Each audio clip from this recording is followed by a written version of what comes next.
Sorry, I thought it was right, I'm going to call the meeting to order. Thank you. Thank you. Thank you. Okay. Thank you. Good afternoon. I'll now ask that the live stream is started. Thank you. Can I confirm that the live stream has been started? Thank you. So welcome to this meeting of the Adults and Wellbeing Scrutiny Committee being held on Monday, 21st of June 2021. I'm Councillor Alyssa Swinglehurst. I'm the chairperson of this committee.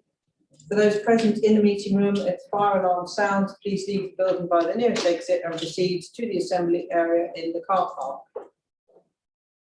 The agenda papers and other relevant information for this meeting are available for public viewing on the Herefordshire Council website. The Council is streaming this meeting live on the Herefordshire Council YouTube channel and is making a recording. To ensure that recording quality is maintained, please speak as clearly as possible and keep background noise to a minimum. Please ensure that mobile phones and other devices are turned to silent. Others are permitted to film, photograph and record our public meetings, provided it does not disrupt the business of the meeting. We have no members of the public present today. Voting will be undertaken by a show of hands in the room. Only committee members may vote. And may I ask that as you come to speak, if you could introduce yourselves, particularly if I don't remember to introduce you as you come to speak, but just as particularly if people watching on YouTube, it's very helpful for them to know who everybody is. So agenda item number 1, apologies for absence. Have any apologies been notified to the clerk?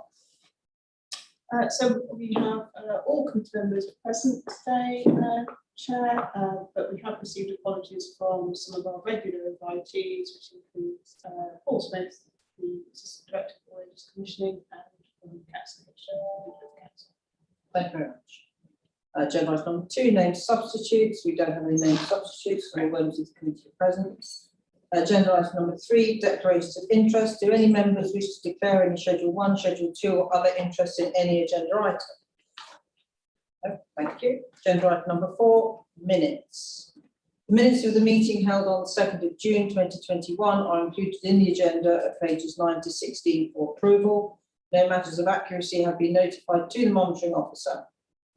I move that the minutes be signed as a correct record. So by a show of hands, all in favour? Any against? Any abstentions? Okay. Agenda item number 5. No questions have been received from members of the public for this meeting. Agenda number 6. No questions have been received from councillors for this meeting. So on to agenda item number 7. The purpose of this meeting, this item, is to consider the progress on the learning disability strategy to date for the committee to determine any recommendations it wishes to make. And I'll note at this point that a typo was noted at para 6, which I dare say committee members have already noticed, which should be 2,000 and not 200, but it's a typo. I think we all would have recognised that. It hasn't been formally amended, but I'm making that clear at this point. So can I introduce, please, Laura Tyler, Head of Care Commissioning, to introduce the report, please. Thank you. Thanks for looking at our presentation today. So we're bringing the learning disability strategy, which is a 10-year strategy, for your consideration today in terms of the progress. Laura Ferguson, Senior Commissioning Officer, who leads on this area of the portfolio, will deliver a presentation to show you some of the progress that we've made to date, which over the last 3 years, I hope you'll agree is really good. We've made really good progress in some of these areas, even despite COVID over the last 12 months. That's probably put us back, a bit.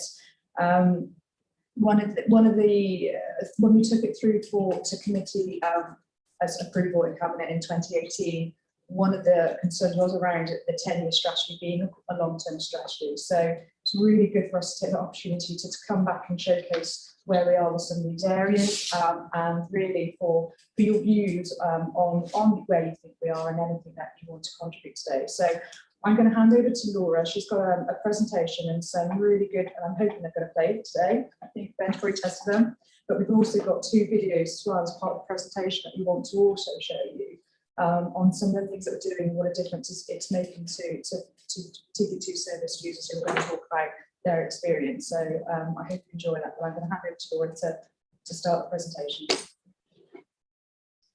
Chair, is it possible we bring those forward?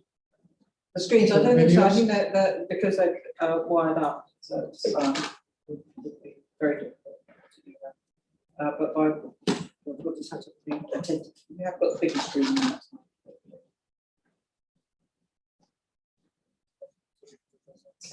Without plugging everything. Yes. Yes. Yeah. If it would be possible to send out the video subsequent to the meeting, that would be great. Thank you. Hello everyone, I'm Laura Ferguson, Senior Commissioning Officer, and thank you very much for inviting us today. We had the pleasure of coming to see you back in 2019 to update a year after the strategy, and as Laura's mentioned, lots of Laura's, that this is a 10-year strategy, so we're very conscious that whilst the strategy and the ethos will retain during 10 years, we want to make sure we keep the momentum of activity that supports that. So yeah, we're very pleased to be able to give you very much an overview of where the strategy is at. The strategy is both supported by the council and CCG. So we've got a colleague here today. So Jenny's also with me and able to take any health questions a bit later on when we get to the end. So what I've tried to do, if you want to move on to the next slide, please, Ben, is the strategy is a really large document, and the implementation plan is a 30-page plan. So what we try to do is very much give you an overview of all the detailed work that sits behind it, and that's delivered against what the 4 priorities within the strategy. So the strategy has, as you can see visually there, that it's divided into 4 areas: where I live, what I do during the day, being healthy and safe, and having choice and control. And all of the work that everybody is delivering sits behind those 4 areas. So the strategy itself is delivered by a range of partners, and I will talk you through how we've approached that. And so to date, remembering it's a 3-year strategy, we're at year 3. So if we move on to the next slide, please. So I mentioned it's delivered by a number of partners. There are 3 groups that relate to this. So first of all, we've got the Learning Disability Partnership Board. The Learning Disability Partnership Board were a contributor to the strategy.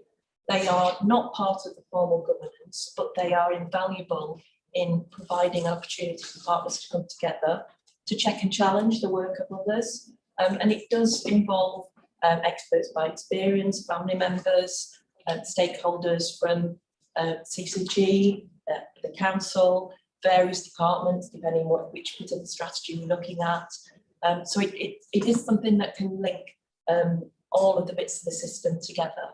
And it's also chaired by somebody with a learning disability. So that's one of the changes that's been made during the time that we've been working on this. And then if we move on to the next slide, please. We're also going to look at the work that's delivered under the Learning Disability and Complex Need Board. So this is a board that is delivered by officers within the council. It's a partnership, so it's between operations and commissioning, but it also involves other key areas within the directorate and wider. So we work with the performance team, finance officers, because we're looking again at various elements within the strategy and how we can make improvements as well. And then if we move. Yes, can I just check, Laura? So I was interrupted. That's all right. Acronyms are the bane of my life. No, I'm going to make assumptions here. Okay. Please correct me wrong. AWB, Adult Wellbeing Board, and CAF Common Assessment Framework. No, so sorry, let me go back. Adults Wellbeing, Commissioning, and Children and Families I've had to make that change very recently. Right. So we've got children's as part of that. So it was This is very confusing for us members and lay people who CAF for me means Common Assessment Framework. Yes. So it would be very helpful somewhere in presentations like this for future reference to have a glossary Yeah, no problem. of acronyms, please. Yeah, no, thank you for pointing that out. That's helpful. And actually, I had forgotten to mention that children's are a key component of this. So even though we are different directorates, we are, where possible, taking the knowledge approach. So thank you for pointing that out. Thank you. Okay, I might be guilty of further ones, so please feel free to. Well, it might just be as a nudge to you when you see one. Absolutely. I must explain that one because they don't understand. Okay, so the third board that I'm referring to is, we'd normally call it STP, so it's Sustainability and Transformation Partnership. So this is a board that sits across the Herefordshire and Worcestershire footprint and has a key health focus, although it does look at health and social outcomes for people. But this is delivered through the NHS plan. So I'm going to move on to some acronyms here, but I will elaborate on them. So we've got, this is just an example of how the boards fit together to deliver the strategy. So we have the Learning Disability Partnership Board and the implementation plan that goes with the strategy. We've got the Learning Disability Complex Needs Programme, and then the STP, which sits across Herefordshire and Worcestershire footprint. Which annoyingly could be health and wellbeing, but no, it's Herefordshire and Worcestershire. Yes. And another, something that's quite important on the work of the STP is that the programme that they're working to is learning disability and autism.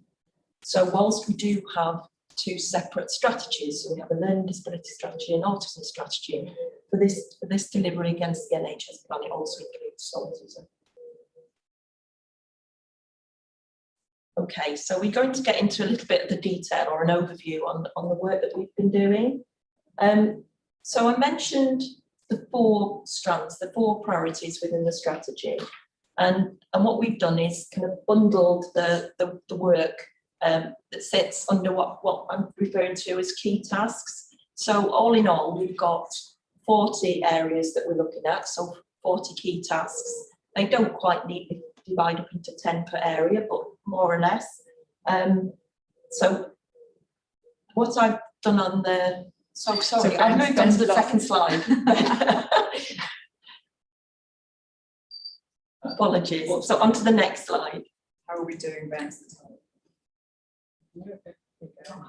Yeah, there we go.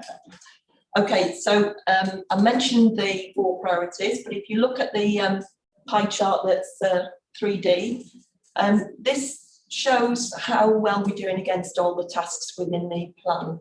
So we have 50% of the tasks, which are referred to in green there, have been complete. So that's, read my own writing, 19 key tasks. And then we have work in progress, 20 key tasks, and apologies, because I think actually those two are the wrong way around, but we will get this right. So that's 47%, the percentages are correct. And then one area in grey, which hasn't yet been started. So the point that we're showing there is that we have a 10-year strategy, 50% of the tasks have been complete, and 47 are work in progress. So we're actually doing quite well as we pick up pace through the strategy. And I'm going to move on to the next slide, please, Ben. So under this priority, what we're demonstrating is all the work that's been going on about where people live. So there's a number of things that are delivered against this. We have 6 tasks, so 46% of the work has been completed. The other 54% is still work in progress. But what I've tried to do today, and you will see in the report, there is much more detail, and in some of the appendices, you'll see the complete document of where we're up to against each of the items. So rather than take you through each and every detail, what I've tried to do is to pick out one example for each area.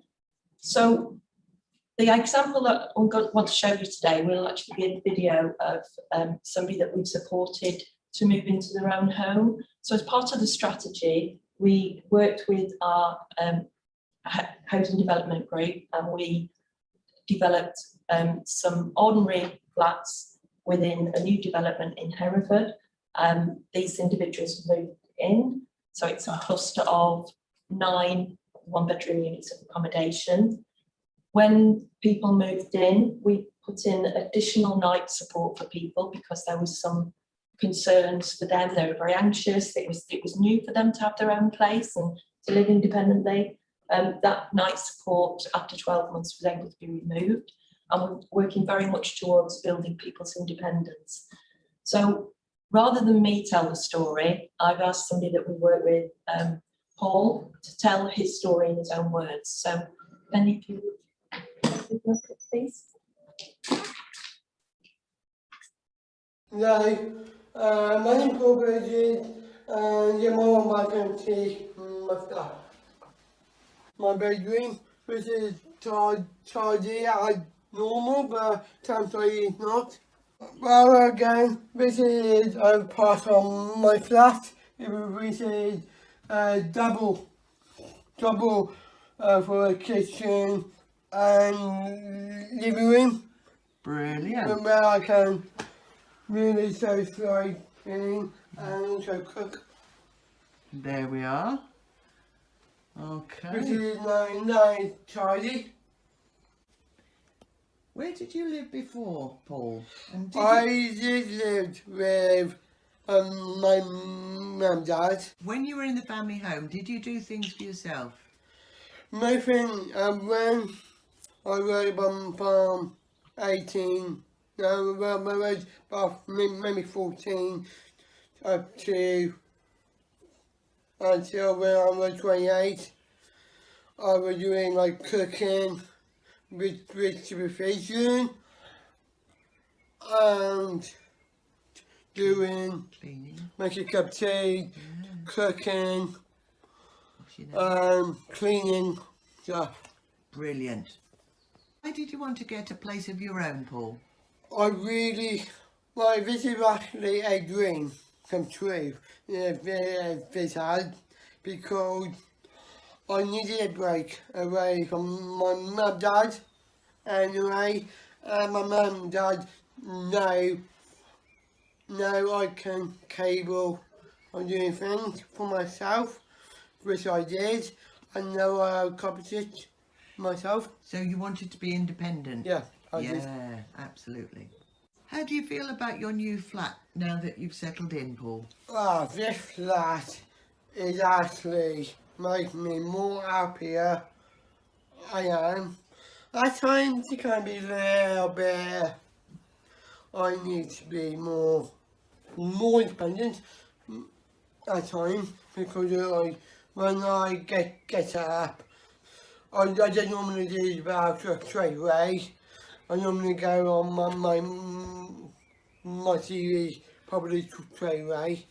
I know I should do that, but I feel, back to me, I feel I got friends, 2 friends there for me. I got professional people that help me as well. I feel welcome.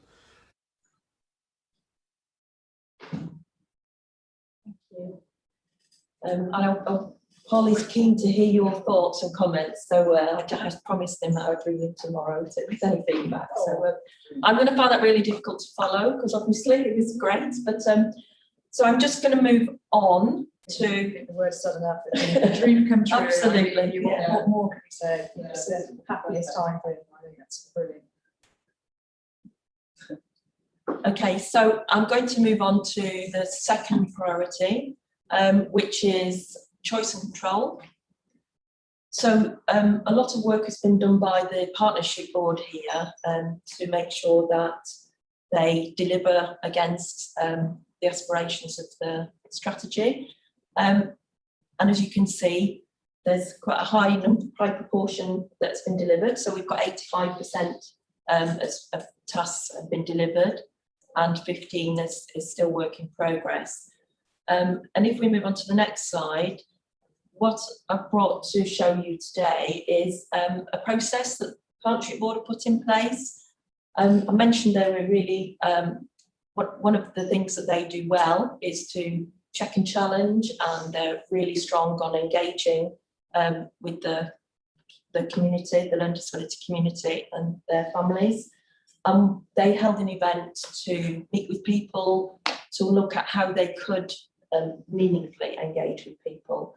And as a result of that, have worked with partners so that they, at each board they have a priority, one of the 4 priorities. They'll pose a question in advance of the meeting through the network. So it might be to check how something is working. We hear that something new has been put in. Is it working for people? Or we're looking at a particular area. Are there any gaps that people feel strongly about that the board should know about?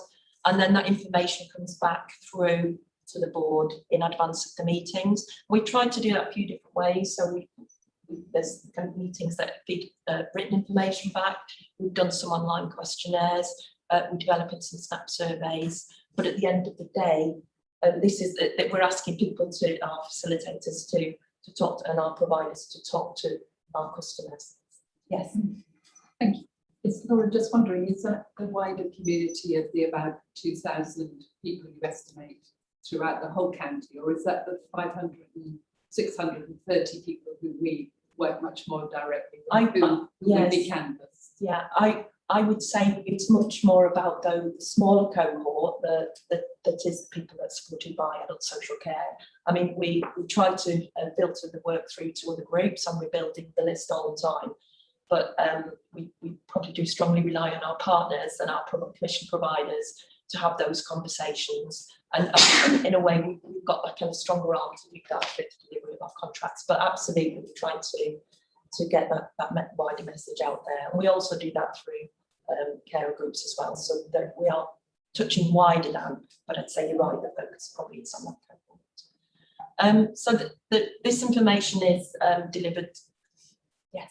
So, with regard to those young people who you identify as being able to live independently with some support initially, what criteria do you set by that, and how do you deal with young people who believe that they are able to live independently, but you are aware that they probably aren't? I'm going to defer to Ops, I think, who can probably provide a much stronger response to that. Well, I think that it's all on an individual basis. We work with people all the time that do actually excel in their expectations. And I think it is important to approach an individual's assessment and care planning, from a pragmatic point of view, but absolutely trying to set as many achievable goals as possible. And I think operations staff are good at that, and I think more and more day opportunities also offer that strength-based approach. So sometimes there are challenging conversations to be had, but I think if we really take a person-centered approach, there's usually something that absolutely can be achieved for somebody with very complex needs. That's what I'd like to see. So that enabling approach. And do you ever get any resistance from parents? Because that lad obviously lived with his parents until his mid to late 20s. So do you get resistance from parents who for whatever reason don't believe that it's right that their young son or daughter should live independently? Resistance is one word that you could put for it. I'm a parent, a grandparent, and we all can be very protective of our loved ones. And I think there are conversations along the way where parents perhaps sometimes need to be gently challenged, and sometimes it can be the other way around, where parents can challenge us and our thinking, because actually they know their son and daughter and loved one the best. So I think it's having that honest, sensitive conversation, where we're all listening to each other. And can I suggest that we allow Laura just to finish the presentation, and then we have our question scrutiny session. That's okay. Unless there's something, a point that's specific to the presentation. Thank you. Just one question: partnerships. Who are the partners? We have. I presume there are different partners, so I would like to know who they are. We just not partnerships. Who are they? We're talking about the engagement cycle.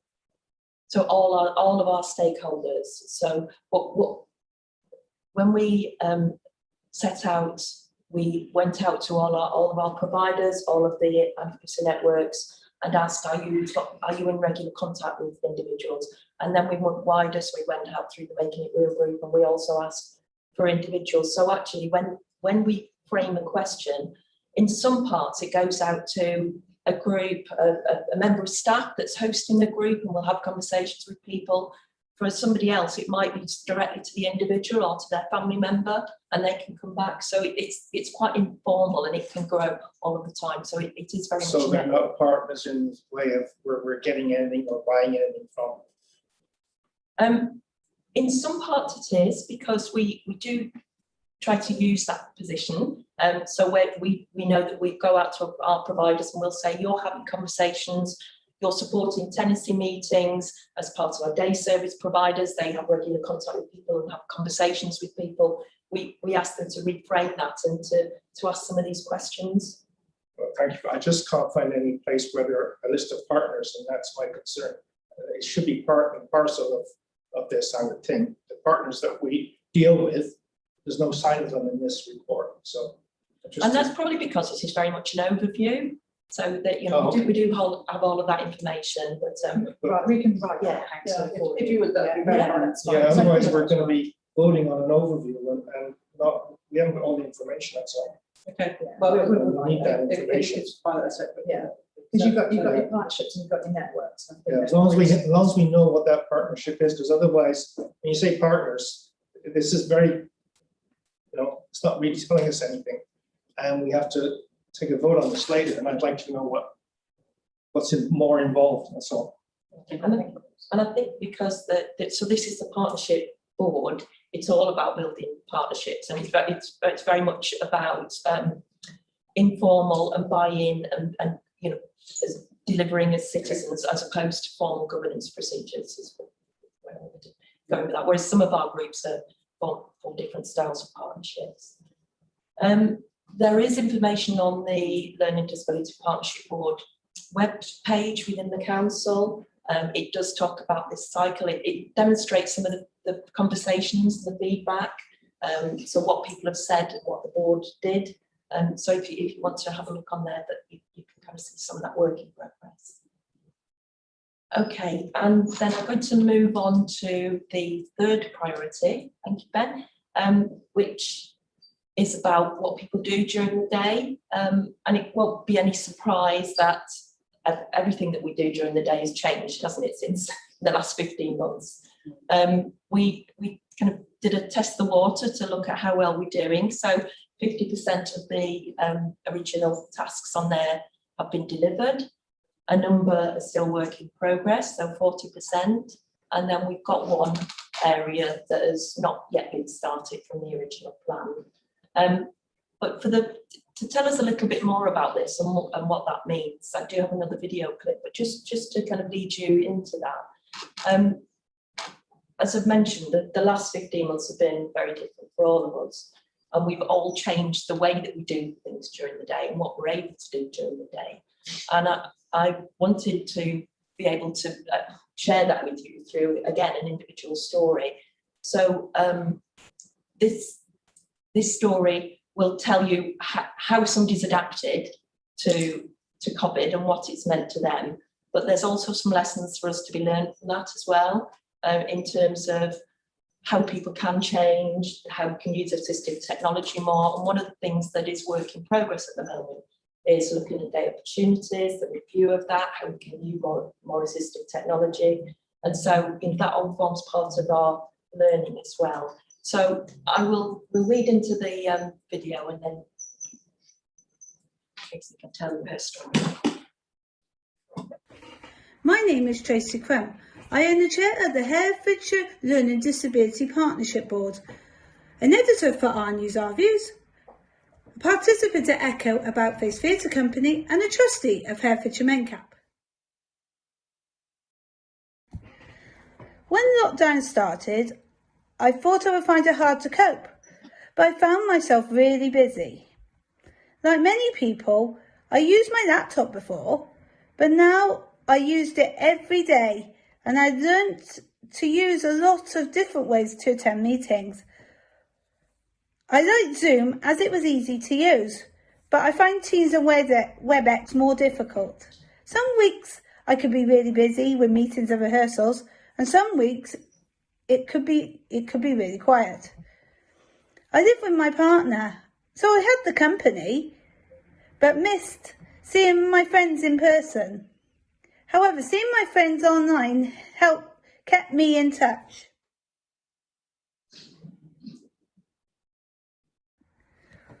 On Monday, I would have a Zoom meeting, maybe 1 or 2, with About Face Theatre Company. We did theatre exercises and developed an online show that we recorded. And I also did some cooking with my PA online. On Tuesday, we did another Zoom meeting with About Face, and then we had a virtual concert rehearsal with Hereford Musical Theatre Company in the evening.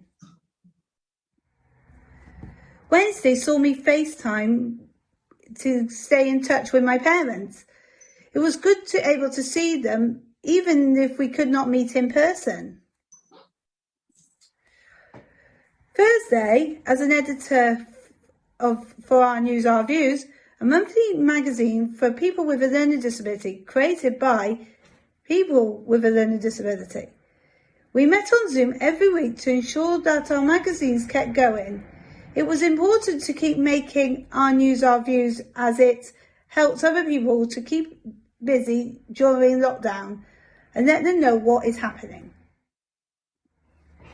On Friday, I had a weekly catch-up with the head of Echo, as he supports me in my role as chair of the Learning Disability Partnership Board. I also had Zoom with About Face again, and then had a virtual afternoon tea with my friend Janet. Not surprisingly, on Saturday was my day of rest. Sunday, I had a Zoom with my summer school friends.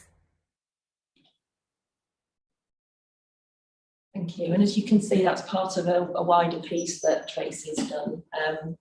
And as Tracy's mentioned, she's the chair of our partnership board, and she's very eloquent and a really good representative of people. So it's a really good insight into what life has been like for her. And of course, we know that virtual will not work for everybody, but it does work for some. So we are looking at how we can move that forward. And during the pandemic, we have worked really closely with providers to be able to support them to move. And they've been really flexible and really agile in continuing to support in different ways. I did want to just mention as well on what I do during the day. One of the areas that we were really keen to develop was around employment for people. And we have a pilot underway. It's been a little bit stop-start, as you might imagine.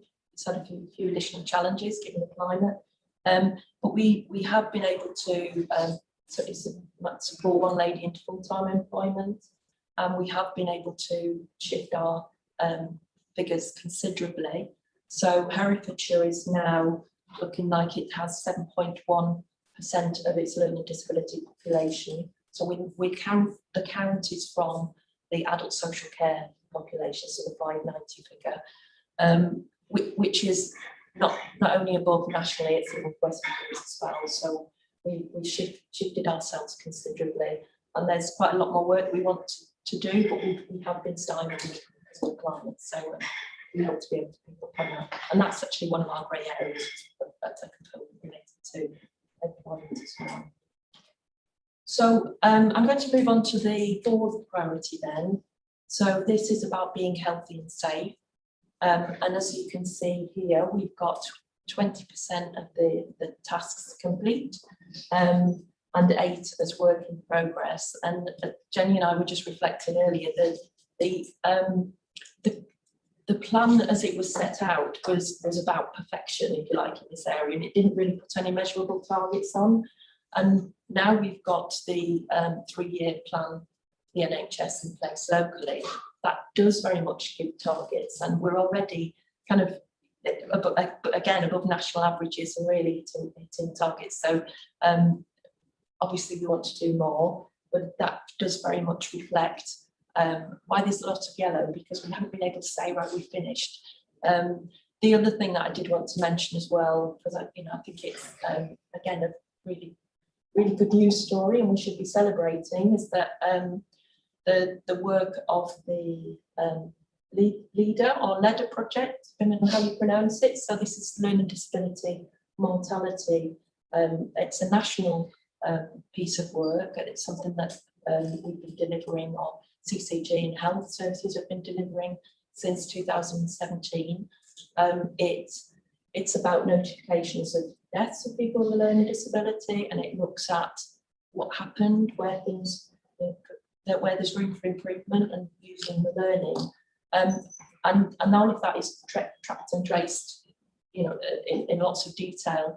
But what we do know from that is that during the pandemic, Herefordshire has not lost anybody as a result of the coronavirus, which is very significant and an outlier with other local authorities. But it does demonstrate the work across the whole system to keep people safe, and again how agile people have been to respond to the right things at the right time. Could I just ask you again, is that the 630 or the 2000? It's actually 2000, isn't it? Because it's a bit, yes, you're right, because what we're counting is people that are supported through health. Yeah, thank you. If we move on to the next slide, what I just wanted to touch on, and then there might be more questions that as we go through that Jenny might be able to assist with, but I did want to talk about a piece of work that we've recently done with health, which again was on the implementation plan, and it's been a recently signed off decision. I think it was last month, the complex needs framework. But this is where we now have a framework that's not only signed up to by CCG and the local authority, but it sits across the Herefordshire and Worcestershire footprint.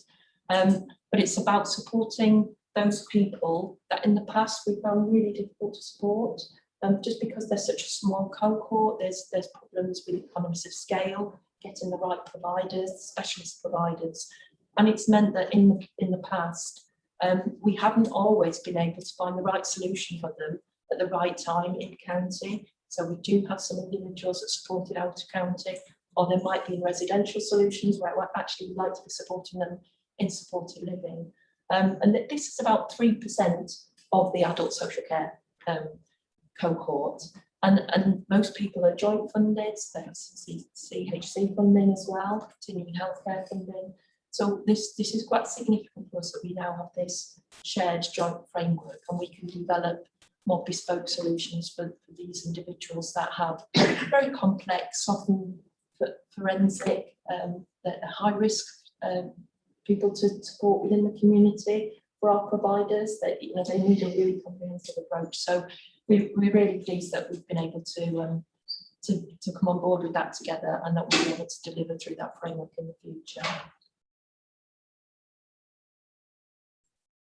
So really, it's more posing a question at this stage. We're what next? We're 3 years into our 10-year strategy. There's still lots of work to do.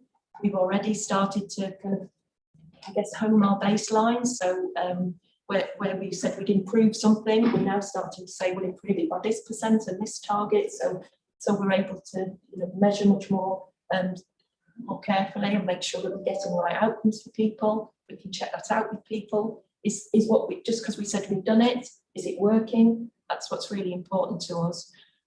But also, it is a timely opportunity to see if we're on track and if we're developing in the right direction, and to seek your views in terms of the review and things that we can build into the future going forward, which I guess leads me nicely onto any questions. Thank you. Thank you very much. So I think presentation, and please pass the committee's thanks to Paul and Tracy for their fantastic contribution.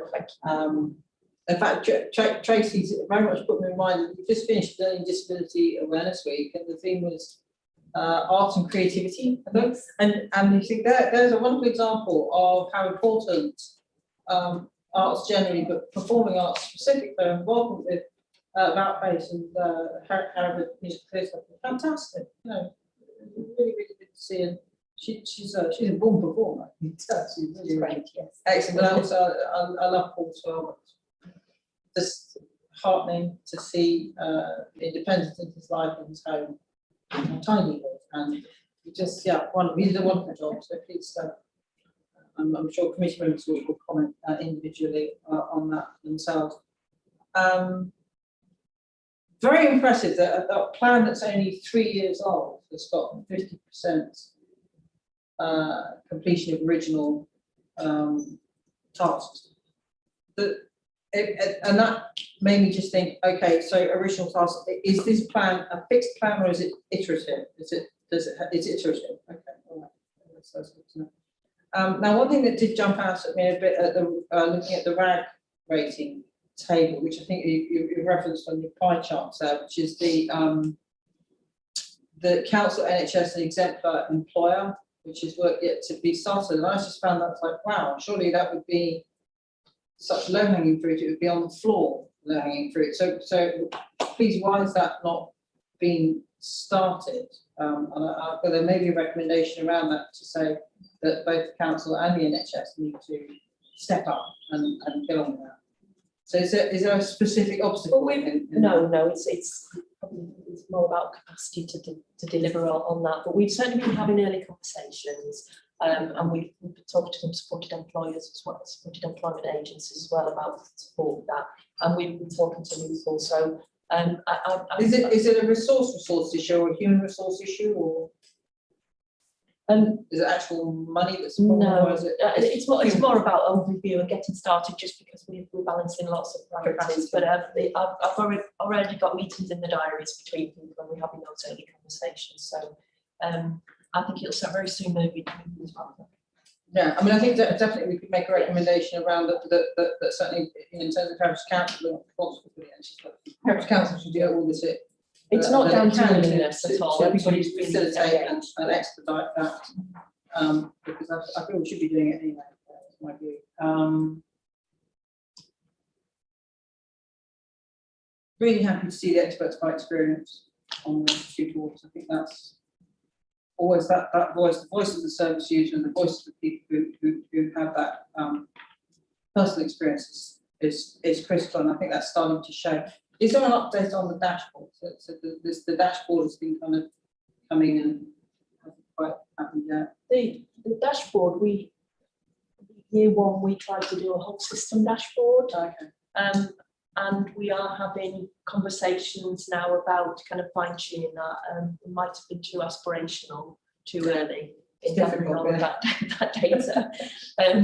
So the data is there. So we're just looking how we can do that as a regular kind of outcome and build it into a system that's a regular. But it's certainly a work in progress. So I think that is kind of the thing about monitoring strategies as certainly a tenure. It's quite difficult sometimes, isn't it, to pin down progress, and as you're talking about, having measurable targets when you're talking about performance in ways that is sort of bigger almost than you put a number to it. So here is the evidence. It's very difficult. So it's quite a challenge. It's such a wide strategy. Yeah. We managed to get to sit into 3 different components, but we did one dashboard to feed into. And actually, we were already talking about the governance arrangements for some of those boards. So whilst there are links across the boards. So for instance, I sit on all 3 boards. Tracy has now joined the SDP group, and we've got some draft ideas about how we can join the governance, which will involve data, which will involve dashboards. So we're trying to get a bit smarter about how we do that. And I just want to quickly touch on the employment. And I realise that pilot scheme has been blown somewhat off course by the pandemic. Great that you secured one full-time job. Can I ask you which sector that employment has been found? You might not be surprised to hear that it's related to delivering products. So it's pick, pack and dispatch. Okay. Because I'm sort of thinking that some of the, in a sense, a lot of employment is changing so fast. So we're in a completely different universe to where we were, which is producing both challenges but also opportunities. And perhaps now it would be a time to try to put a lot of focus in that to take advantage of those opportunities that might be coming up in, you say, pick up dispatch deliveries. Certainly, I think hospitality, as that opens up again, they're going to struggle to recruit, and they're going to be looking for people, and possibly also agriculture. There may be specific opportunities that you could take, use at this point potentially.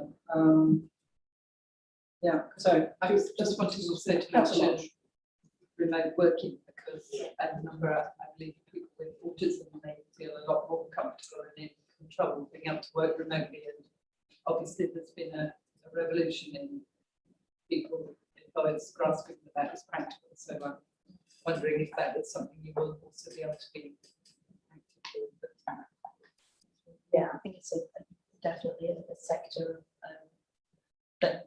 that we can look at, and I know that the work that's been developed with Job Centre Plus, there's a number of job creation schemes. So Kickstart would be an example of that. So they're very attuned to some of the groups of people that we talked about. That's the summons. Thank you. It's a really good report, but I find it still quite vague. I'd like, well, for example, employment. Are you dealing with the hospitality industry at all? Because I know a lot of, in my past dealings, they are very helpful. Coffee shops, etc., restaurants, McDonald's, all those are very, very helpful. And I don't see anyone with a learning disability in any of the 2 McDonald's that we have at the moment. So perhaps we need to be looking there. Employment, are we running any crafts programs? I know we've had something recently, but it doesn't seem to be a great thing going on.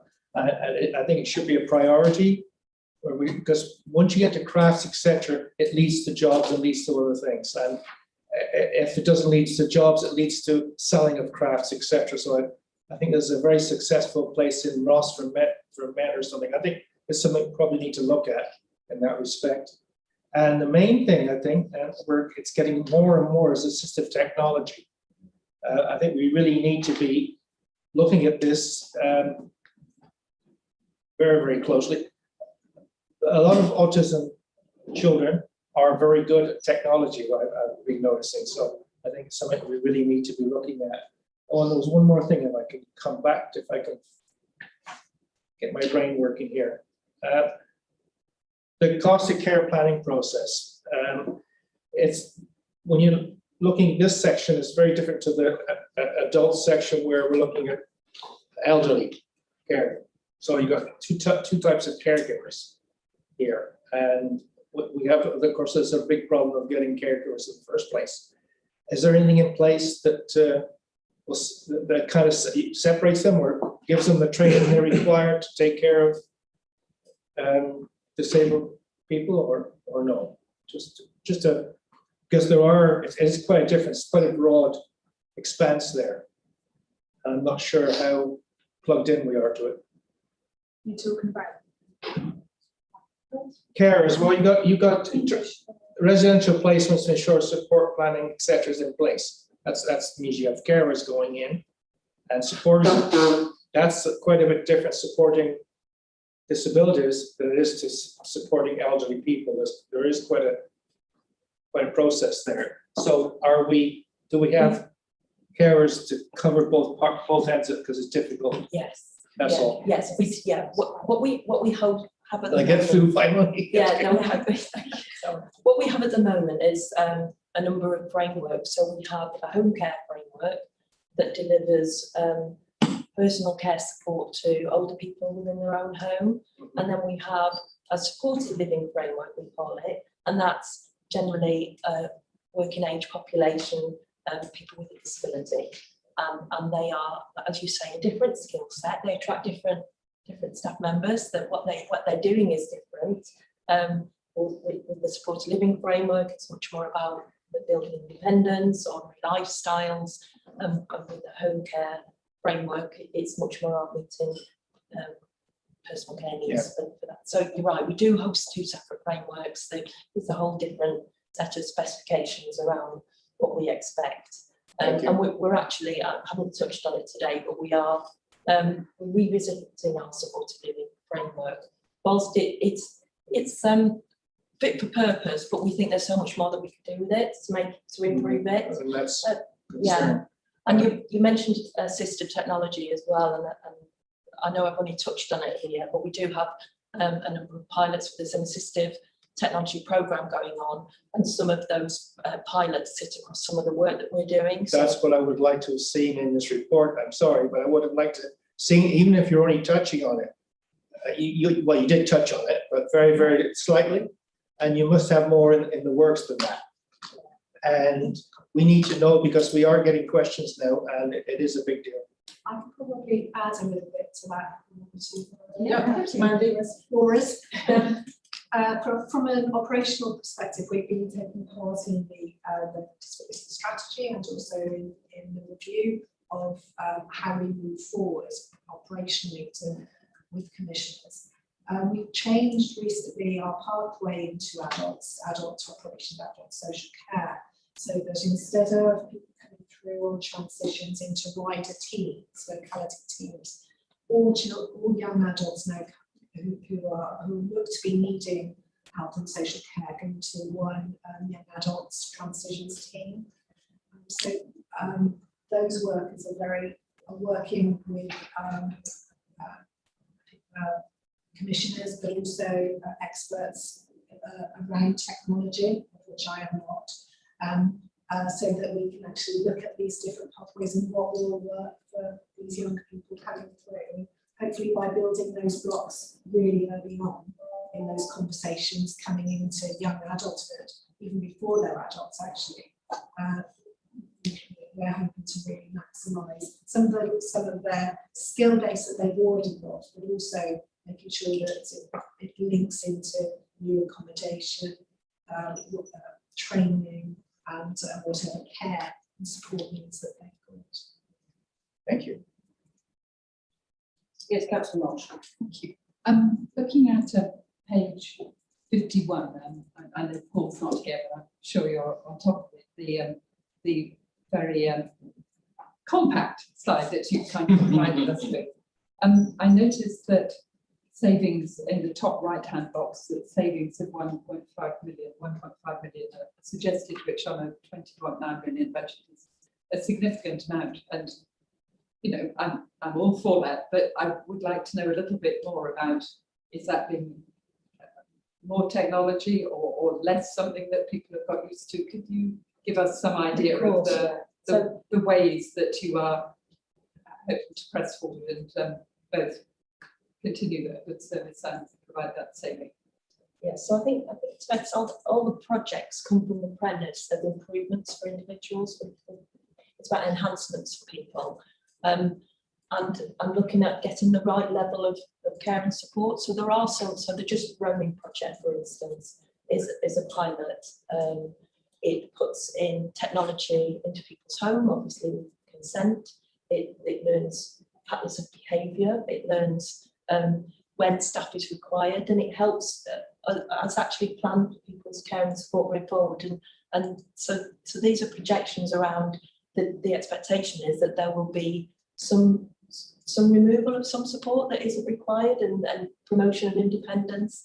So each and every component, because there's a number of programmes on that. are about delivering better outcomes for people, but doing it in a way that doesn't over provide. So it's kind of back to the principles of just enough support.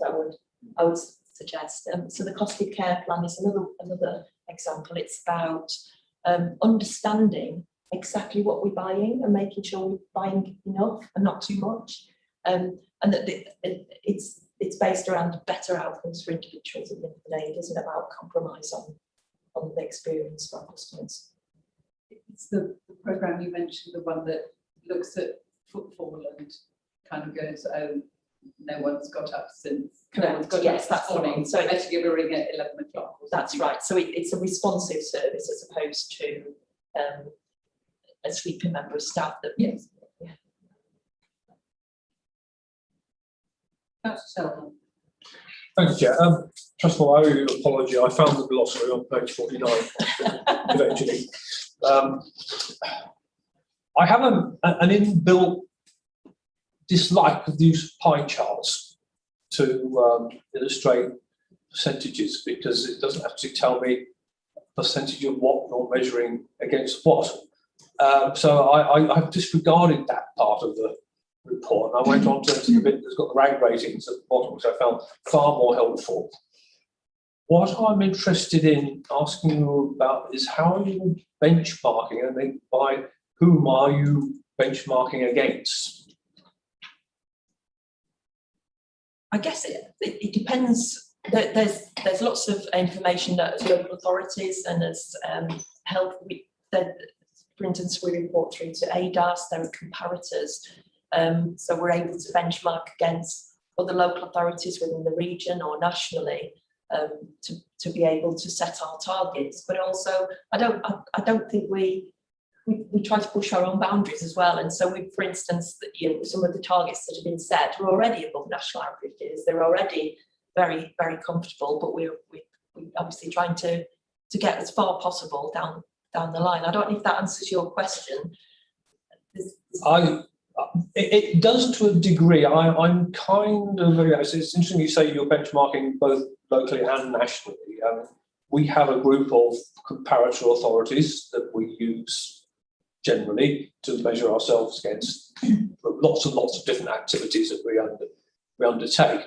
But this is probably one of the most complicated and frustrating areas of the work that the council does in conjunction with its partners. And I was just interested, it would have been helpful to me to see somewhere in here some kind of position statement as where you feel we are against those comparators, so that we can then question you against how that can be improved. And I'm just wanting to try and form that into a recommendation of something that perhaps in the future we could have some kind of benchmarking, but both locally and nationally, so that we get that picture of where we sit in the local area. Yeah, makes sense. It's a good point, and I think it goes back to your point earlier on, Chair, about performance dashboards and being really clear about how we are progressing, and and if we could pull in some of those indicators into some of those national indicators as part of that dashboard, I think it'd be quite useful, because we can pick ones that we think are relevant and what and the ones that we feel we should be monitoring. Employment would be a really good one. I think I'm hearing that particularly today. And as Laura said, I think we did pick that up previously as well, because that's why we're talking about we have made improvements on those statistics, but there's still a lot to do around supporting people into employment. We recognise that. I think we've just done the ASCOP return, haven't we, Mandy? So it's probably quite timely to take all that information back. So I think what we'll do is we'll take that and we'll pull out some of those indicators, and I think we'll form part of the dashboards around some things that maybe we want to, and maybe as committee members you feel we should be targeting and having a look at. And it could be things living independently, people in residential care, all those ones that we could do some comparison. I think would be quite useful to do. Thank you, Laura. And my final point is about consistency of contact. When I've been around for me as well, you'll have heard me say this before, but it's about how we ensure that consistency with the social worker cohort that we have, that we managed to keep consistent contact with individual clients, I'll call it, people with learning disabilities, because one of the most disruptive things to people with learning disabilities life, I understand, is where you suddenly have to explain your life story again to a new social worker. And that's where we've come unstuck in children's, and I think it's where potentially we've come unstuck with adults. And I'm just wondering where we are with recruitment and retention of our social work cohort, and how they are deployed to make sure that they see the same client again and again, without going down that route of having to force people to re-explain their stories again and again. Mandy? We don't have a huge problem with retention. We do have a problem with recruitment of experienced people when people go. And we're currently working with the Children's website and the resources departments to look at new and exciting ways to attract experienced social workers. We have actually a really strong review strategy in operations and adult operations, where last year, actually, well, the year before last, we managed to review 80% of our clients, which is, you know, a significantly high proportion on a statutory basis that we have to review at least once in a year. This year, I think we reached 76, but it was between 74 and 76%, and that was that's for all our adult social care packages, not just people with disability, but that was within the COVID time, and when we knew that we wouldn't, what we did was we focused on people whose needs were most complex. And even then, we actually reviewed most of our clients. We have a very strong mosaic record keeping system, so all our assessments are kept on. I smile when you say mosaic. Sorry, I must give a straight face when you say mosaic. Sorry, that's our data, where all our assessments and support plans are kept. They are audited by a team to make sure that they are of good standard and actually the client story is well documented on it. And so if a new social worker or allocated worker is then next involved with the client, actually they don't need to be talking through that process with family or with the client, that they can find that story on the record.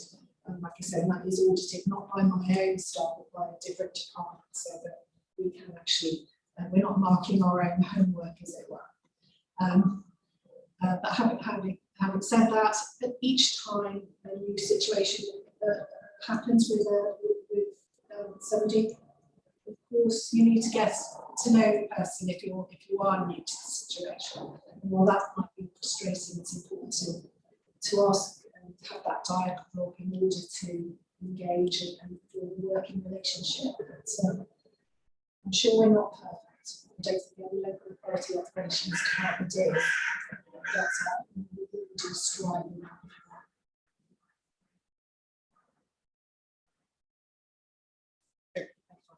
Councillor Tillett. Thank you, Chair.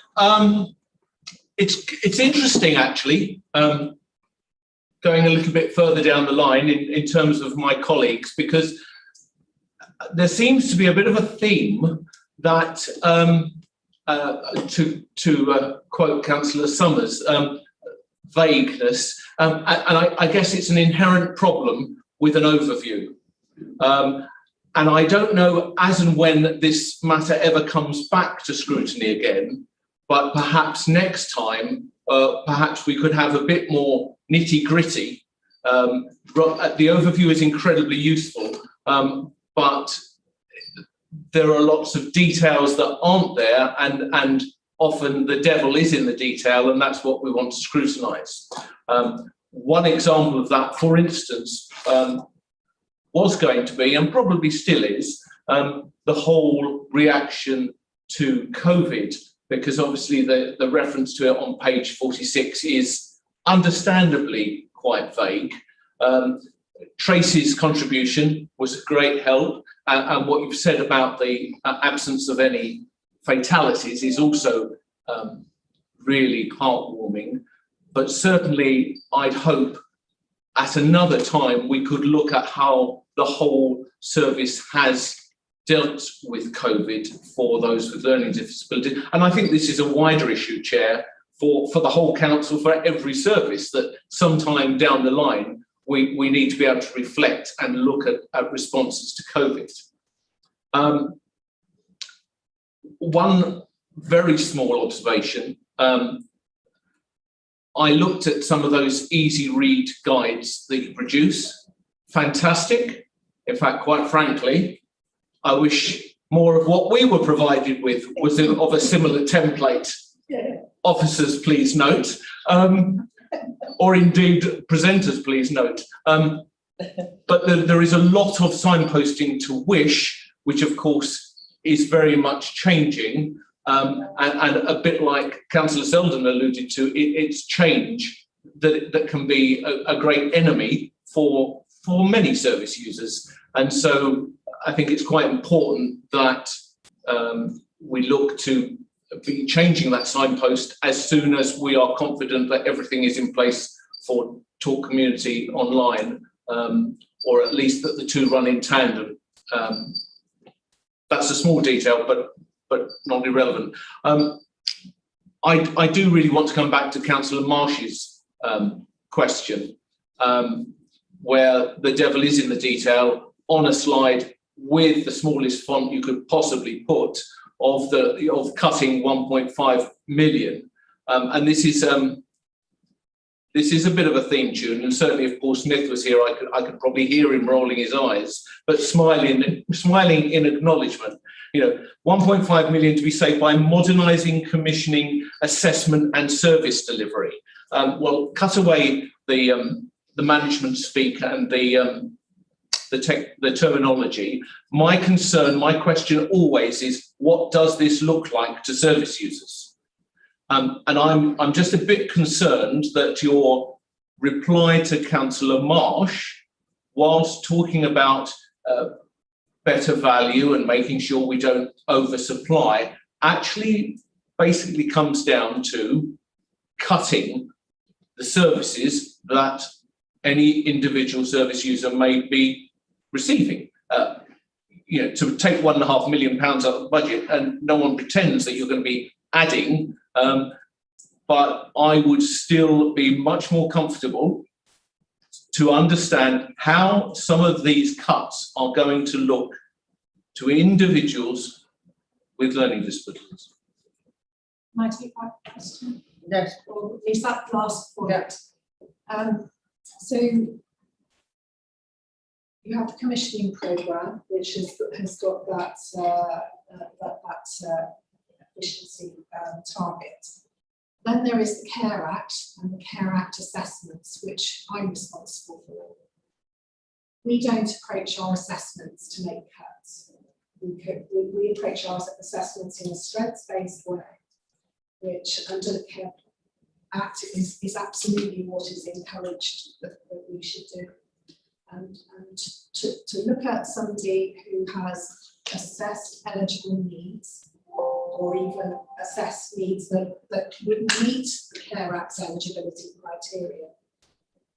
What we can do and what we must do in the strengths-based way is to make sure, A, those are the needs, whether eligible under the Care Act or not, B, ways that we can meet those needs, and C, ways that we can meet those needs now, but there might be a more positive way of meeting that needs by promoting somebody's independence, but still have that absolute responsibility that where we have assessed people's eligible needs, that we have a duty to provide those needs in whatever way that is. So that will be a mixture of formal care needs, it might be with additional, that might be commission services going into a family and providing care, or it might be aspects of day opportunities, it might be respite care, it may be residential nursing or supported living, but it can also be what is happening in your community, how can you train for an occupation. Somebody mentioned craft work or many other aspects, and it's also working with our partners to make sure that if people need other services from other agencies, that is taken into account to form part of the support plan. So what I'm trying to say is, in short, is if somebody's assessed eligible needs, we still meet them. We don't go about, my social workers do not go about approaching an assessment to cut it. They go about an assessment in as an holistic way as possible to make sure that we can get every way that to meet those unmet needs. What's happening?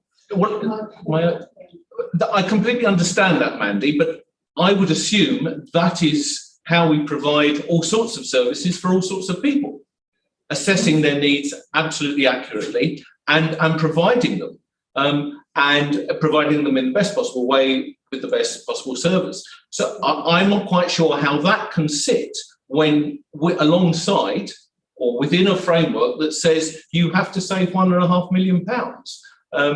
You might not go into it saying we have got to find a way of saving X pounds from this one person, but clearly you have a target of setting £1.5 million, and it's not the impression I'm sure either of you meant to give, but the only way in which my brain has heard you say you're saving money is actually pushing people out and living independently, which has many benefits. I completely understand that, but I don't see how within the parameters that you've set, you can also achieve this £1.5 million saving. Perhaps what we could have done is show you some examples. Well, I think we did with one with video that we showed, that if you assess somebody who maybe for some time has been we talked about overprotection, or and that doesn't mean family, it just means us all, that we perhaps overprescribe some care and support by not looking at people's strengths and their ability to go out to work, or their ability to look after themselves to a greater degree, to take themselves to the shops, to etc. By looking at ways in which people can achieve greater independence. It's not that you're pushing them out and pushing them out of care, it's that you're working with them on absolutely aspects of their lives that they want to take control of themselves. So we have a narrative with not just people with a learning disability, but across all client groups, where with the right support, and it doesn't need to be formal support, people can achieve greater satisfaction and greater outcomes as they perceive it by being more independent. I think the word cuts is probably a strong word. I think the savings are, as Matt was saying, talking about how we can be more efficient through, and how we can, maybe we can talk about place-based commissioning, and we've just spoken about that before. We talked about home care, haven't we? Where getting people into services at a local level. We've got the transport costs for people accessing services across the county, for example. Or how can we support that individual to access their local services in their local community? It's that type of thing that we're trying to look at. It's about, about much more being person-centred and making sure we talk about equal access to services, making sure that all of these services are accessible for everybody, including people with a disability. So it's those types of things that we're trying to do, and looking at, if we've got, making those savings, if we've got voids in accommodation, or how can we support and make best use and get people into that accommodation? How can we have conversations with providers about putting technology into, to support maybe through the night time? So you may not need 2 staff, you've got 1 to cover the night. It's those types of things. It's not necessarily about, it's not about taking care away, it's about just enhancing, improving make much more effective some of the services and some of the, the opportunities for these for everybody, especially particularly people with learning disabilities access. That's what we're trying to do, because somebody accessing 5 days a week across the county when they've got some fantastic facilities in their local areas, about how we can facilitate that and how we can support them to do those types of things. So it's much more about that. And actually, sometimes people going from residential care into independent living is actually more expensive, and we acknowledge that because it's the right thing to do for that person. So it's not. I don't want people to go away from here thinking today that savings is about taking services away, because it really is not about that. It is much more about how we think differently and ensure that people get the best services that they can get, and particularly in their local communities, and how they can engage with that sort of community agenda particularly. I think if I may, Laura, this is a really important discussion because it goes to the heart of a lot of what's been happening in this directorate, particularly, which is the so-called strengths-based approach. It's about meeting the need in a number of different, sometimes innovative ways, as opposed to just blanketing, sort of saying, well, this is what we do for this thing, this is what we do, and then you wind up with not necessarily meeting the need. But for me, the really important part of this, and something which perhaps might be something in the dashboard, is looking at complaints, appeals, feedback of all types, because that's the that would be the warning sign that this is not meeting the need anymore. This isn't working. I haven't seen any of that. I mean, from what I understand from this directorate, the strengths-based approach is leading to actually increase customer satisfaction, service user satisfaction, which is what we want to see. We want people to feel that we are meeting their need, that they are empowered, that they are given that their quality of life is improved, and that needs to be in play here. But we also always need to have that check to make sure that that's working. So that would be somewhere in that dashboard. I would hope that we know that we're not looking at any increase of appeals or advocacy of any sort over that. But it's a very useful conversation to have had here on that. Thank you, Councillor. And I think that's where that service user engagement side of it is really, really important. Yeah, it's crucial. And can I just make another comment? Because I know, I'm in terms of vagueness, and I just want to address that, and maybe Laura's going to tell me about this, but what I'm going to propose is that using an easy read concept is that we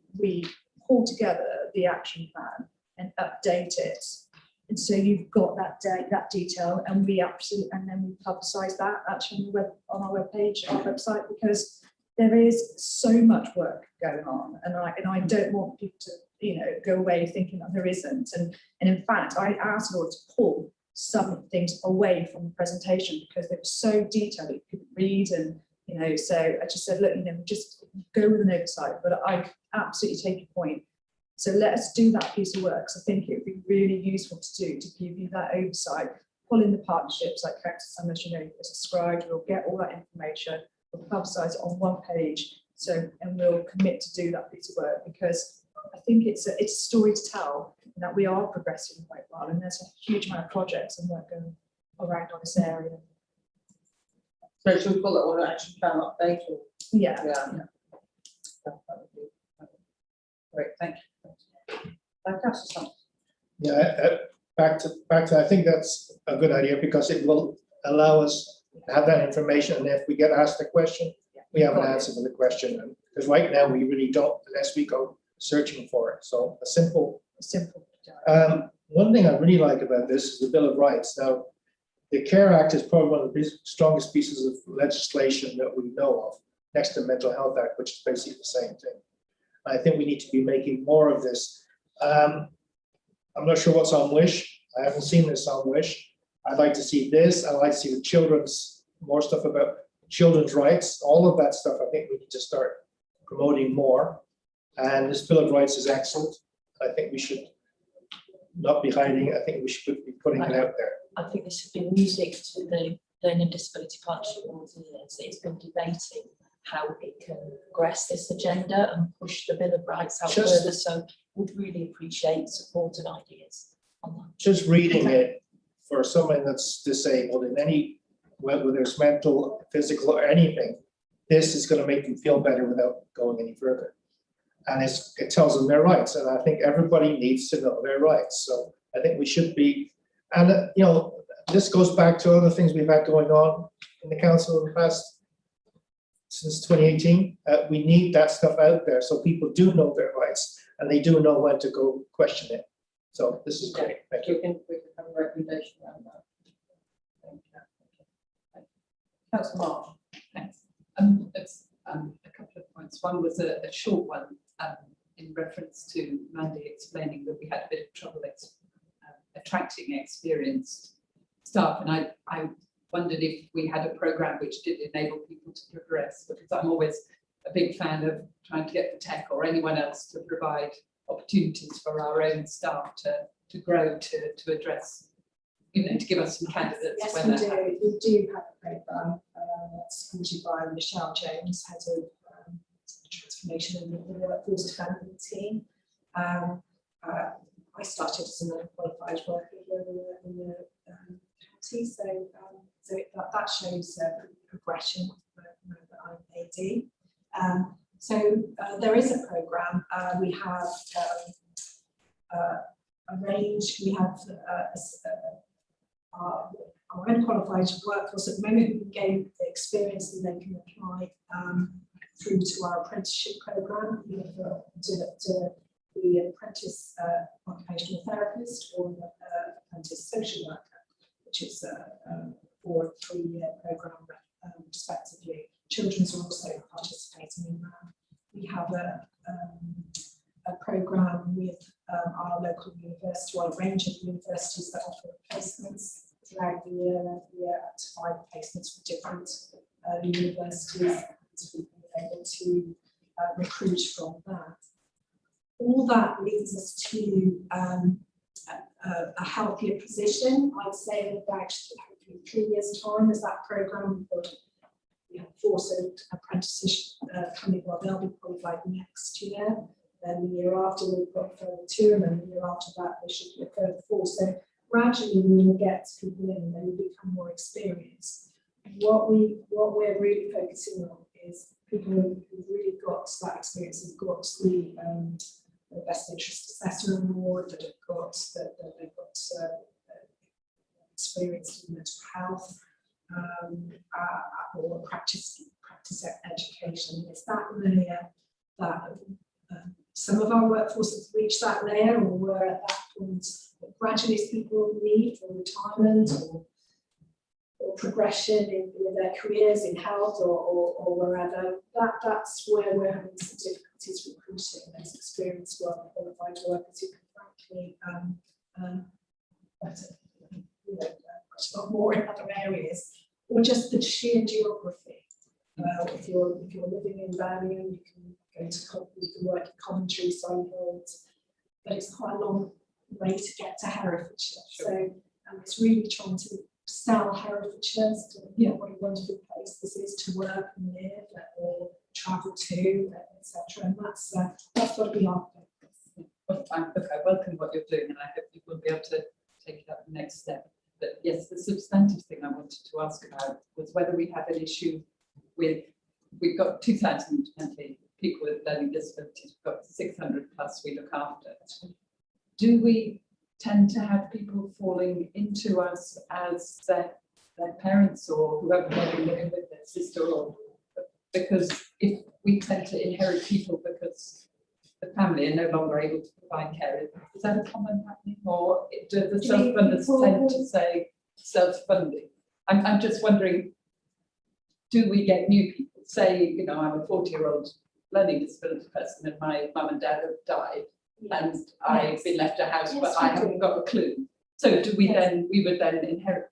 Absolutely. It never ceases to amaze me where people spring from in using an assessment and care package. Yeah. A range of reasons. Because what I'm very keen about, in the same way as I keep banging on about self-funders in any situation, is how we make sure we've got them on the radar, so that it's not just suddenly we hear that somebody's been living in their house and isn't doing very well, and it's lovely to hear from the CCG that you're doing all these checks of the health of the learning disabled people. But it seems to me really critical that we're also having health checks on their carers, so that if there is an issue coming up, you know, we're cited on it. And also the whole stuff about power of attorney, because presumably some people do inherit money but have difficulty knowing what to do. And how are we helping self-funders to use their to keep self-funding in a way that works well for them, and to access expert help when they need it at moments when perhaps suddenly unexpectedly someone has a fall and suddenly, you know, what was very stable, you know, a carer can't care and it all falls apart.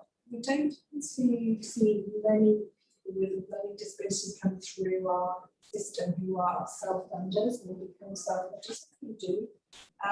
But certainly, what I can say is we absolutely do work with our health partners, you know, in understanding people, getting referrals and speaking with each other as part of that wider team around assessing and supporting people. There was a comment made earlier, in fact, by with regards to COVID, and in partnership during the last year, the community learning disability team were contacting carers and people who were deemed vulnerable and would refer to us as if they felt that there was any sort of additional pressures that people were experiencing during COVID. So I think that relationship and our primary care networks that we're developing now is going to be is a real help in sort of providing that more holistic sort of joined up approach, because there's absolutely no doubt that we can, for the first time, be called to a situation where somebody's saying in their 40s and have never, with a learning disability, but have never, family have never needed or felt the need to access our services. And then, unfortunately, often that then is in quite a crisis position where perhaps a loved one that looks after the individual has become very ill and unable to look after them. So we do want to avoid those kind of situations as much as we possibly can. And the only practical thing I could think of would be if the carer also had an annual.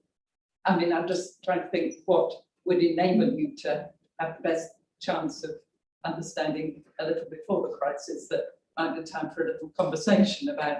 Absolutely.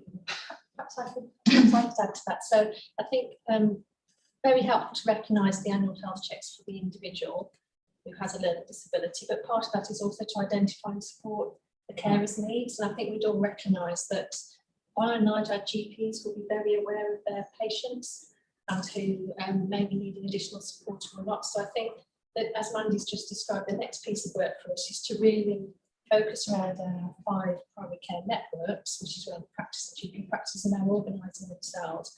And really, it's not just about having a register of individuals and offering an annual health check. It's what then can we do? So it's that proactive approach, but using that health information to support social care colleagues. So we are actually perhaps identifying people that little bit earlier. So I think if we go back earlier, we talked about it is a 10-year strategy, and we've done really well so far. But I think the next challenge for us, and perhaps that's why for Health and saying this is work in progress, is how do we become a bit more proactive, use the information we have to identify people and then actually support their families, their care around that individual as well, in the way that council that you've just described. So I think that's the next piece of work for us, having done the baseline benchmark. Yes, we're doing really well with annual health checks, we're doing really well.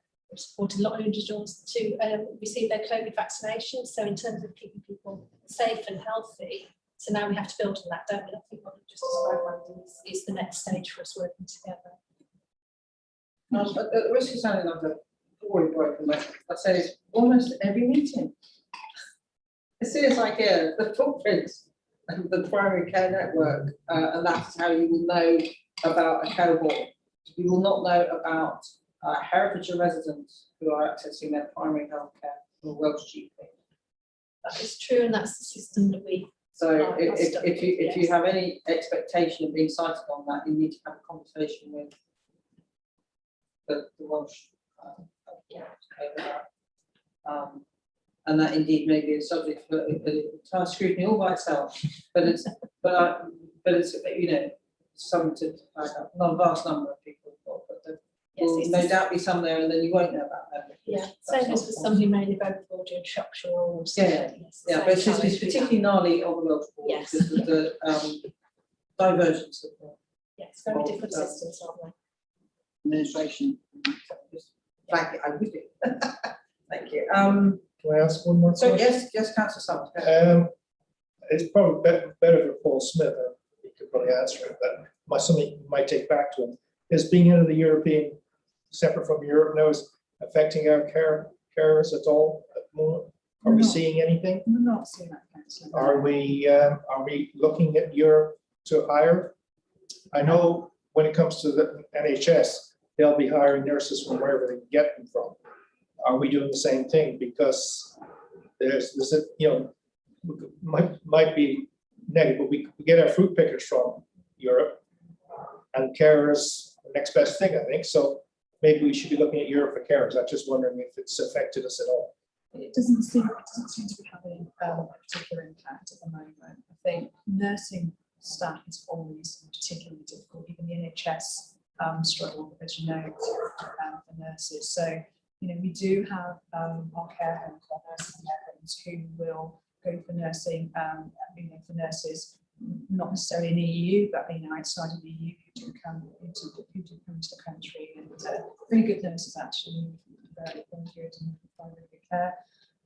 So that is always going to be an issue, is the nursing provision. I think, you know, generally the care sector, we've talked about workforce previously, haven't we, during, you know, home care, etc. It is something we do need to recognise. It is challenging, we need to look at. But I don't think it's disproportionately affected by the things that are going on in the EU at the moment. You know, a small proportion of our workforce will be. Thank you. Thank you. I've got a couple of things. Reasonable adaptations, and that doesn't seem to become very evident in the report, but I find that's quite an interesting area. It's about sort of partnering up with a very wide community, as it were. So I seem to remember that Morrison's did a quiet time, and I think they weren't alone in that. You know, There's a piece of work that we do around reasonable adjustments, and it is a very wide piece. So it's not just for the healthcare sector; it's for Clark's Shoe Shop as well as the local cinema. And we've partnered with pre-pandemic Public Health through their Making Every Contact Count programme as part of their MEC programme, as part of the MEC Plus, to deliver training, because that can also be delivered through the Talk Community website and accessible to all. So we got steered a little bit off course because of pandemic, but Healthwatch took the mantle, and they continued to develop the things and the information of the infographics around reasonable adjustments. And if you have the time to look on their website, they've recently published that, and we're now back in conversations with Public Health about how we can link the two and how we can get that through as a training programme. So we tried to take a very wide approach to it in terms of general information, and it's not just learning disability as well. It's one of the things on the action plan for autism, but we've taken it much wider and said, but it's everybody. It's everybody with a hidden disability. Not. So yeah, that is something that we are. It's been going on in the background. Have a look at the Healthwatch website. And it would be great to get that right. I mean, that would be amazing. I know it's not our responsibility to do it all, but it would be extraordinary if we could get that, you know, all working as it should, or as the potential is tremendous. I remember Cameron giving a talk about, and he'd been around Hightown and how many shops had their doors opening the wrong way. And he's like, it's kind of silly things if he can't get into the shop because the door's open now. You're absolutely right. So we're talking to one of our digging is one of our providers who's talking about the challenges around particularly COVID and everything. I mean, I'm struck as much as anybody else. It's all one way. So where you know, particularly for those visually impaired who they're used to going, you know, and know where they're going, they've been going the same way for years, and then all of a sudden, you know, the layout has changed. You have to go through one door, exiting a different area, you know, the shop's completely changed. It's so it really is challenging. And I think one of the things around the reasonable adjustments that I would quite like to see once we can get, you know, promote this a bit more is around, you know, people accrediting themselves against it, I suppose, and getting businesses to say, yes, we are an approved, I don't know, absolutely, some friendly, sort of yeah, badge of absolutely, yeah. wondrousness that they can put on Just the storefront. So just we people are, thinking, yeah, yeah. which also with time with safe space. Yes, of course. And I also think these sort of wider community responses have got unlimited potential. If we can just sort of get it going. The 9 people in Goodwin Court, yay. So that prompted the question, what's the residual demand? So how many people are needing or wanting independent living, and we can't help them out? We have put in some pathways and systems to kind of plot people earlier, so we're capturing people earlier, so it's impacting on our commissioning intention, so as opposed to we've got a surprise. And we all, as Laura mentioned earlier, we're better sighted on our voids and vacancies and making use of those. One of the things that we also want to do, we know, going back to benchmarking, we know that we quite low numbers compared to other authorities in terms of our supported living, and we have a high number of people in residential. So it would make sense that we want to be offering, you know, that opportunity to individuals as well. And against the NHS plan, we have put in some targets around increasing. So it's the problem they're getting the pipeline right, the properties coming through. In some parts, it's much more difficult at the moment, as everybody might appreciate. We were talking to our strategic housing last week about purchase and repair, and of course the market is moving so fast. You know, we're on the back foot. So, but we are with the frameworks that we've got in place. We know, and we put one of the things that, again, another action strategy was around getting our nominations and our void agreements in place, and partnerships with registered social landlords. So all of those building blocks are coming together to make that much slicker. I think there is. I think to be fair to housing, I think they're very supportive in terms of development, so, you know, and particularly supporting, you know, our needs and what we want. And so I think where I suppose thinking about where people currently live, the challenge is particularly for those who are in residential care and have been for many, many years. And I think I probably said this to you before when we were looking at the market position statement, and we're saying, well, actually, we don't want residential care, you know, particularly people with a learning disability, we don't want to put people into residential care anymore. We've got quite a high number of very small residential settings that actually are very like a supported living environment in their ethos. However, the challenge really is supporting them and to think differently, and maybe thinking about what they could do. You know, I mean, I think it's a really good example. When whilst he was at home, it's a difficult transition from home to a supported living environment, but maybe particularly from a residential setting to a supported living environment, or thinking about changing. So we're obviously talking with providers about that now. To know that, you know, we need to change this model and our approach. You know, we don't. These traditional residential settings are what, you know, they are traditional. They're not what we want. We want, you know, we want supported living. And we want them to be much more person-centred, and you know, we've got some really good providers who are. I think that's critical. Getting that. Yeah. So I went to one of the other providers from America, who was very impressed with the ethos. You say that's just that it is about independent living and supporting that, and that seems to be very positive. I had a great atmosphere, really uplifting. Definitely. So What we've been able to do is project the numbers in the future that we're going to need for particular types of accommodation, and inform the accommodation pipeline. And we have a process now for informing the pre-discussion with developers. So our housing colleagues know what we want coming through. Yeah, So we've given them a kind of outline everything coming of numbers, the together. type of need, Yeah. the type of accommodation, and that is informing those development conversations. So it's a long time coming through, but we've started to get our ducks lined up. Yeah, we've got like a housing need template there that's the operations as well will support and fill out. So we've got a really much better understanding about, you know, those coming through the pipelines and transitions through into adults. So we've got a much clearer understanding of what it is that we need. And so there's really good conversations with our housing colleagues about that. There's really good support from operations about how we can support these people into you know, these accommodations, and you know, and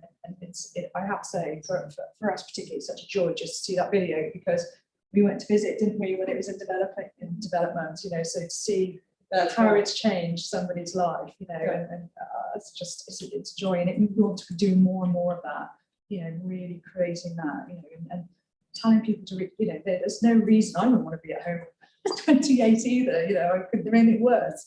So it's just thinking about it, but for people, just ensuring those opportunities are there for them. Exactly. And that's really key for us. And that's it's nice to see something, you know, from concept through to implementation. And I can take years of planning. It does. No, I can see that, but it's talking to you have to be certain that you're making the progress that you need to make. Otherwise, it will always just be something that's a long way off and that you're planning. So there are steps to get this. Yeah. And then finally, for me, the waiting times for assessment for water types, probably for Jenny. That there's been a reduction in the waiting times for assessment for water. Yeah. But I didn't have a sense of the context, i.e., what were they before, what are they now, and where do we wish them to be? Okay, if I start in reverse, where we wish them to be is that we have some clear targets so we can be, there's an NHS standard for any condition of an 18-week target from referral to starting the process. We're working towards the entire assessment pathway, which sometimes can be quite complicated in terms of the information that needs to be gathered, of a total of 6 months. So that's where we're aiming for. We've been able to invest more in additional capacity because assessments halted during COVID because of the nature of having to undertake some of the face-to-face. And there was a lot of national debate by various professional bodies that actually the face-to-face was critical and couldn't be replicated by virtual. A lot of information could be captured virtually, but actually we still need to do the face-to-face. So we're in different places for adults with autism. Actually, the waiting times haven't really become much of a problem. It's a new service we commissioned just prior to the pandemic. For children, the waiting times have been up to a year across a couple of different providers. So we've brought those together, and as you noted, they're actually reducing, and we're getting towards our required targets for that. So it has been one of the real impacts of COVID. So we describe this backlog, but we've put more capacity in to actually clear that. Thank you. Any more? Can I just ask a very basic question? If you're the carer for someone with a learning disability, you're entitled to a carer assessment under carer. Yes. So that's, yes, as long as people know that, that's a useful thing to know. Thank you. Councillor Gandy, anything from you? Councillor Price? Councillor Price, anything? Okay, Councillor Selwyn? Good. Thank you very much. Thank you for the presentation. So we don't have health, but Christine didn't make it. So now we'll turn to Councillor Crockett, Cabinet Member, Health and Adult Wellbeing, for any comments that she wishes to make at this time. Thank you, Madam Chairman, Chairperson. Chair, I don't mind doing that. What I'd like to really go back to is that this is a joint strategy through the council and the CCG, and you've already met Jenny Dalloway, who's the learning disability lead for the CCG, and she might want to finish with something in a minute, but I think it's really important that we continue with this collaboration, this good work that we're doing. We must remember that the priority is looking after the needs of our residents in the county, and we've already identified that it is a holistic approach that we're using in this strategy. So I think that's really important. And I think also the slideshow that we saw shows you exactly those areas that we are really concerned with. I'd like to thank Councillor Selden for mentioning the relationship between somebody who's in need of support and that supporter. It's really important that you form that relationship and then you can trust and thrive with them. Councillor Tillett, I really thank you for mentioning the cost savings, and I'm sure Mr. Smith would love to have a bigger debate with you about that one. And we know this is over a 16-month period, and this is a target. It's not set in stone, and if we can achieve that, well, all well and good. But if we don't, it may be because we perhaps didn't look at the right areas. But I think what is really important is the non-financial benefits that we need to make sure that we are aware of. If people's lives are better and we're supporting them better in the right ways, then that's what it's all about. Again, I'd just like to thank the committee for their lovely questions. It's great to have scrutiny on board with all of our decision making. And thank you for listening to our topic today. Thank you, that's complicated. And yes, I'm very happy, Joe, if you'd like to make any further comments on this from a CCG perspective. Thank you, Chair, and it's heartwarming in a way to be invited to work with the Laura's. My colleague Mandy, not sorry Mandy, but can't quite turn my completely there. So yes, I think what hopefully you've seen today is the collaboration that we have. I know there have been some concerns about the CCG becoming across 2 counties, but we've maintained a real focus on Herefordshire alongside the work we do in Worcestershire. And there are some areas, such as those with more complex needs, actually we can deliver better outcomes across the 2 counties because the numbers are obviously quite low.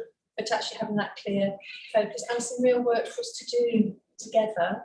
Obviously, the CCG leads on the health aspects of that, but when we start to talk about employment, housing, what people do during the day, actually that really is a joint concern of both organisations. So it's good to be able to continue to work on that. And I think the governance that Laura so ably described across the various programmes with all those dreadful abbreviations, but I think that will demonstrate how we're trying to work together, try and optimise the times when we come together, make sure we have experts by experience as part of that in a meaningful way, not just the assurance, but actually the doing, if you like, the piece of work when we need some delivery, and trying to avoid multiple meetings with the same individuals talking about the same thing. So I think we are working together quite well on that actually to really optimise our capacity to start to make some of these changes happen. So thank you for the opportunity, but yes, just to show it is good to be working together on this agenda. Thank you. Thanks very much. Thank you. Right, so we'll go to recommendations. So the committee is asked to determine any recommendations to make. Who have got any recommendations that we can look at? Oh, Councillor Selden. Thank you, Chair. I would like some information on benchmarking, possibly, that I think Laura's already taken that on board, so I'll see that one. And I'd like, if possible, to see a briefing note on the continuity of contact between regular users of the service. How many different people does the average client see in the course of their career in sort of using council services? Just so we have some reassurance, not a presentation, but a briefing note. Be helpful. And just to be clear on that, do you mean in relation to social work contact continuous? Sorry, Laura. Sorry, can I just confirm, are you talking about continuity of service from a social worker perspective that you described earlier, or are you talking about providers in terms of continuity of carers? I'm talking about social worker contact that we have direct control over. Okay. Yeah, I mean, I think that the benchmarking discussion has also then built itself aligned to the dashboard discussion. So the recommendation would be that the dashboard takes account. Yes. appropriate benchmarking, and an update, an action plan update. That is meant to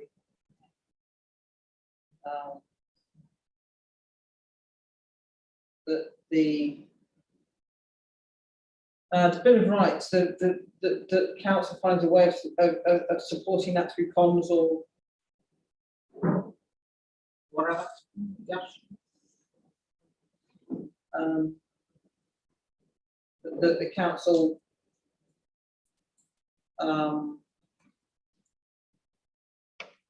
expedites the exemplar required. Well, and encourages the NHS to do likewise.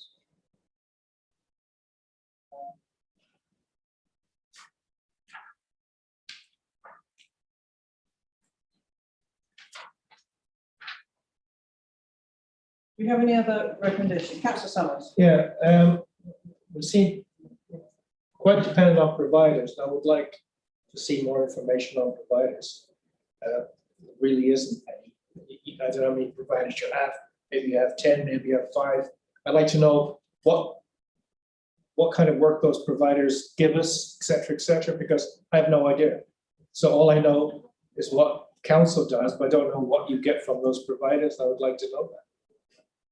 No briefing notes on that? Yep. Please, thank you. Thank you. We see those on screen or? I can. Okay, thanks.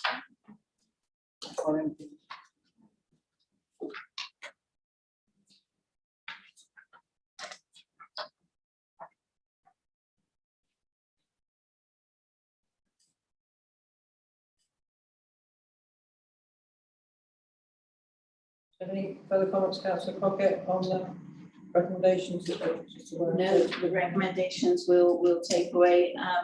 Again, I'd just like to thank Laura, Mandy and Jenny for attending today and giving your comprehensive answers and good debate. Thank you. Had a very special thanks to Paul and Tracy. Can I just ask another question about the providers again? If providers make a mistake or they screw up, to be put blunt, who is responsible? Who has to take the shot for it? We've had quite an interesting. So in the Care Act, if we've commissioned services, the council is ultimately responsible for those services. That's another reason why I'd like to know more about providers, because if we're dependent on them, per se, I'd like to know who I'm being dependent on. Thank you.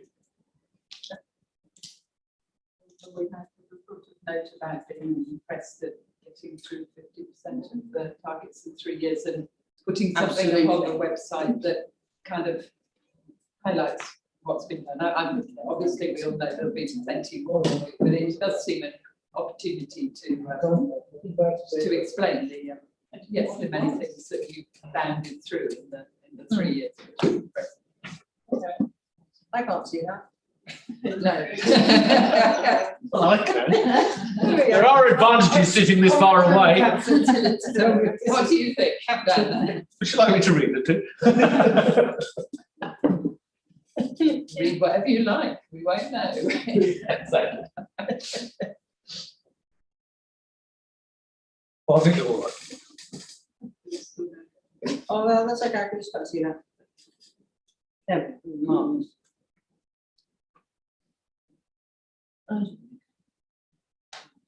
Yep.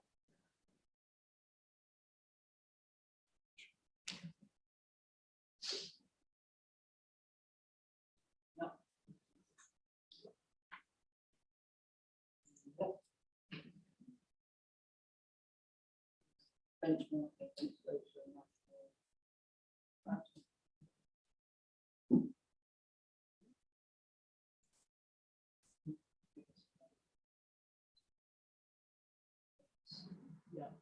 Oh, well done. Yeah. That's fine.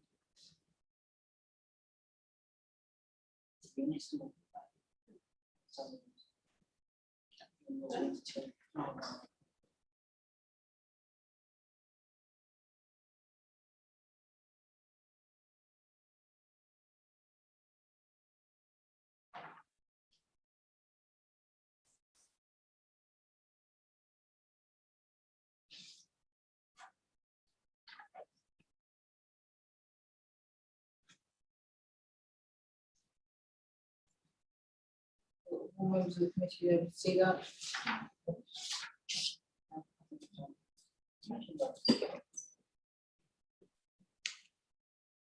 Right. Bill, happy with that? I can have a proposal, please. Councillor Selden, seconder. Councillor Price, all in favour? That's unanimous. Thank you very much. Yeah.